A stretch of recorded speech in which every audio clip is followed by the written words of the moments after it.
Hi everybody, welcome to Practical Judaism and to a bit of a crash course in Jewish history. And I'd like to acknowledge Rabbi Ken Spiro, who's had a huge influence on the way that I've learnt Jewish history and thought about Jewish history. And it's really interesting because when we consider our Jewish texts, there are a couple of aspects. One, you can totally read the Bible as history.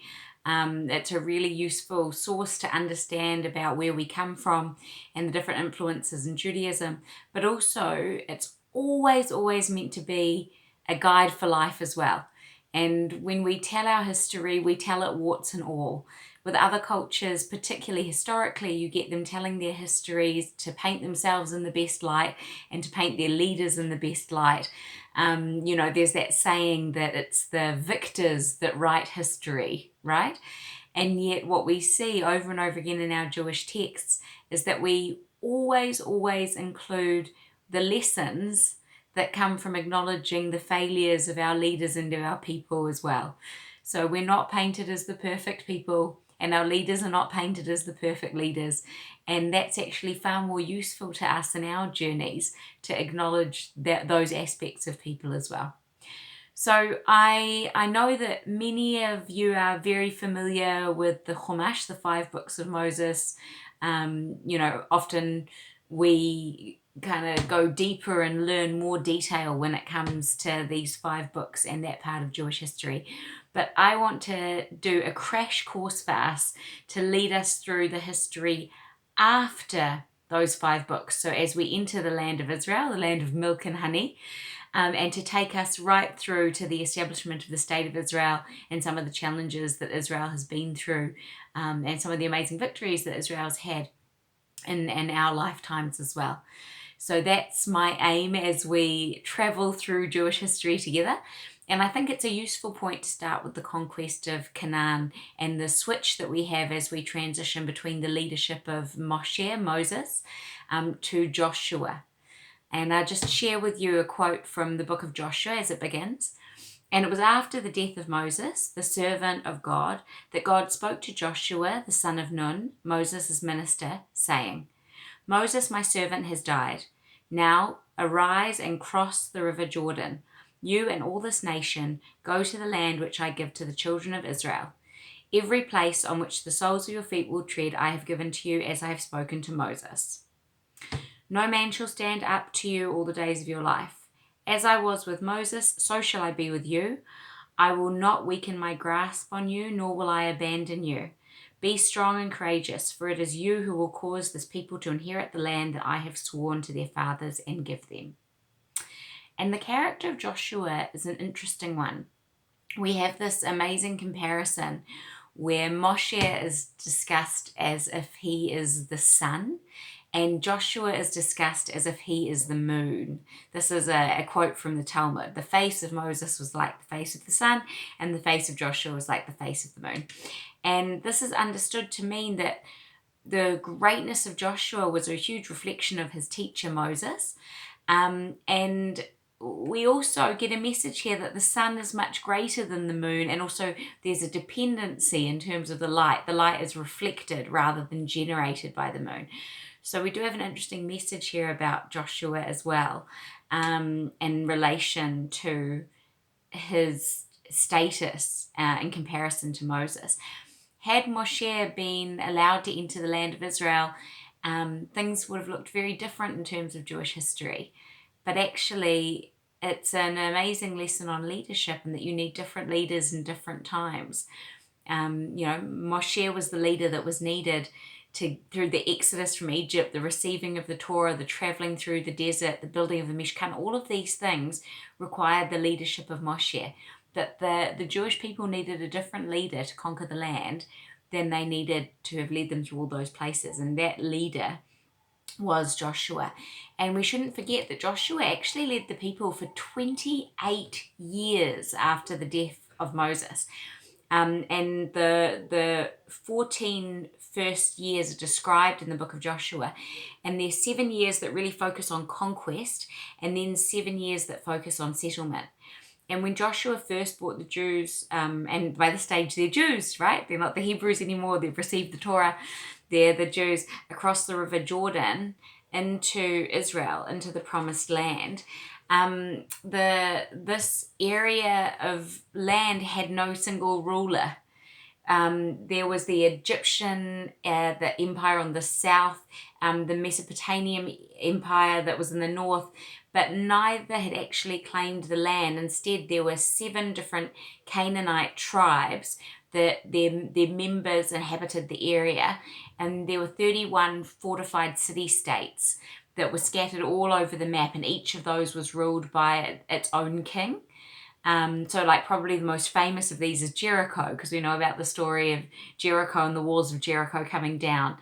And before they entered the land, the Jewish people had sent an envoy into the Canaanites with the message that this land's been promised to our forefathers, and we're here to claim this land, and we would like you to leave peacefully.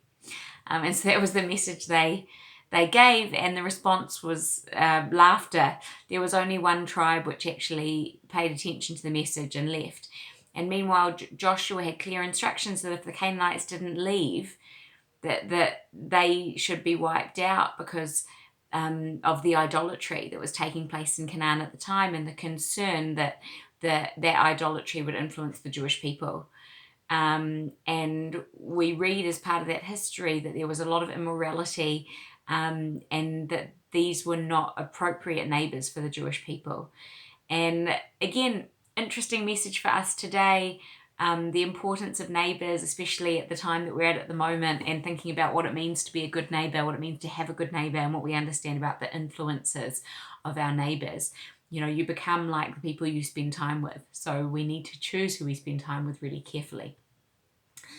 The Jews crossed the Jordan River, and we have this incredible miracle of the Jordan River stopping in order to permit the crossing and to enter the land. And it kind of reminds us back to the crossing of the sea, the Red Sea after the Exodus. So we have this other example of the incredible way in which Hashem interferes in the natural order in order to help the Jewish people with this journey. And the first battle they have is at Jericho.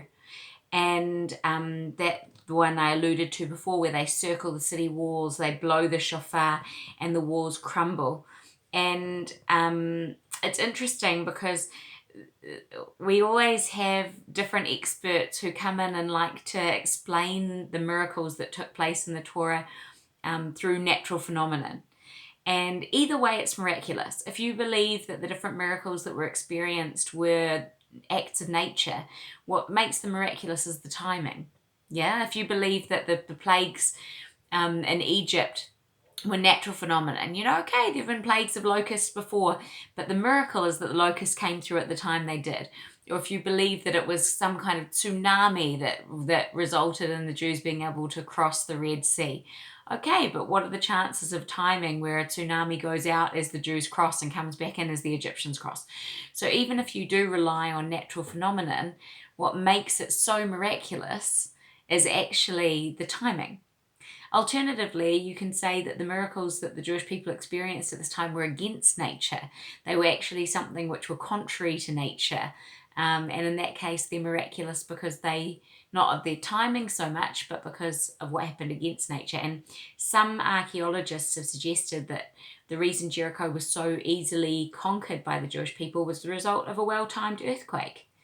And if it was an earthquake, what makes it miraculous again is the timing.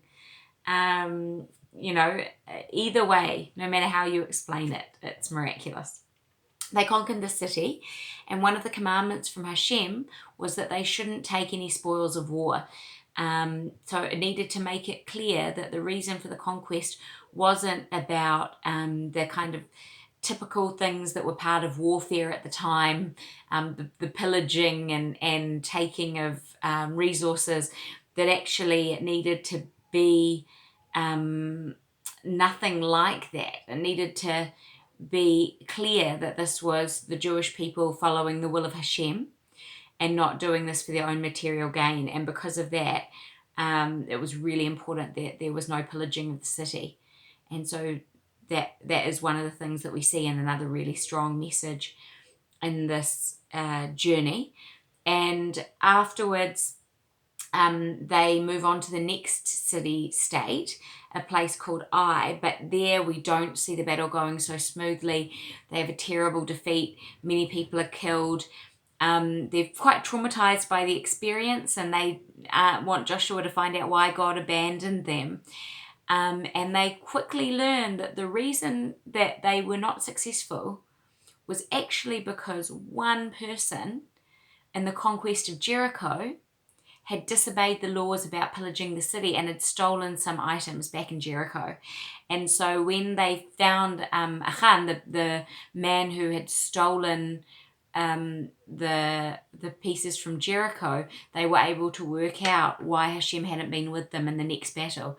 And it's an amazing thing when you think about it, that one person out of millions hadn't listened to Hashem, and yet that had a huge spiritual impact on their next battle, and a material, like a physical impact on their next battle as well. And it seems the message that we're getting here is about the importance of following Hashem's commandments, but also there's another message here about us all being in this together. You know, it's like right back to the beginning of the Torah with this idea of, am I my brother's keeper, that we have with Cain and Abel? You know, am I responsible for someone else? The message here is really clear. We are all responsible for each other. And that goes for better and for worse as well. And as an outgrowth, I suppose, of that lesson, we have a really strong message about collective responsibility in Judaism, as well as individual responsibility. Like no one is an island. Everybody exists as part of a whole, and each of us are responsible for each other. And our actions are not just our own. So we have an obligation to others as well. I think in today's world, that's a very, very different message to the kind of postmodern democratic ideas about what are my rights. And it's something that we're seeing played out in the world in the moment in different countries. How do people feel about their governments taking control and asking them to stay at home to stop the spread of COVID-19? You know, there are some countries that are pushing back and saying, no, you're impinging on my freedom of movement. And there are other populations which are saying, actually, we're all in this together. We're all responsible for each other. So by me not going out, or me being able to go out, that has an impact on other people. And therefore, this idea of collective responsibility is something that's really important. And we can see, I mean, right in front of our eyes, the dangers of operating in an individualistic way, and the benefits of operating in a collective way, and how many problems can be solved if people operate in the manner of thinking of us all as one, and us all having collective responsibility instead of us as individuals. So that brings us into the land of Canaan and the conquering of the land. And we have the separate tribes areas and the tribal portions that are divided. And one would hope now that the Jewish people would have some calm and tranquility. You know, they've gone through all of this journey of slavery, then the journey in the desert, and this journey of conquering the land. But life in the land isn't calm, and particularly after the death of Joshua, he reigns for 28 years, as I said. But again, we get some really strong messages in the text here that ask the Jewish people to take responsibility. There's a quote here. And the children of Israel did that which was evil in the eyes of God, and the anger of God was kindled against Israel, and he delivered them into the hand of plunderers, and he gave them over into the hands of their enemies.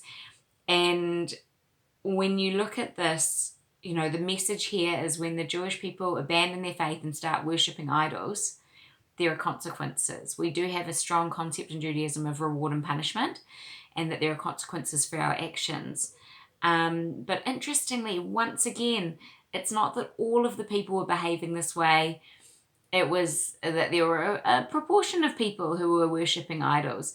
But again, when something like this happens, it impacts on everybody, and we're all accountable for each other. Again, I think this is one of the examples of how, even though the Jews are portrayed as a holy people and a chosen people, we're not perfect. And once again, one of the reasons why our biblical texts are useful as history as well is because these these narratives are explained warts and all. We get a full and more complete picture of history as well. And there's a high standard to which we're held. So I think in conclusion, the message here that we're taking away is that every Jew is responsible for every other Jew. And secondly, that it's really important for us to stand up against things that aren't okay and not to tolerate things that aren't okay, even if it's a minority of people that are perpetrating them. So it's a really important point here. The message is we each need to be on a high spiritual level and not tolerate other people behaving in ways that aren't okay to each other. That as a society, we're really responsible for looking after everybody and making sure that everybody is going to be okay, which is a timely message for the state that we're in at the moment. So be well, be safe, and let's keep learning Jewish history together.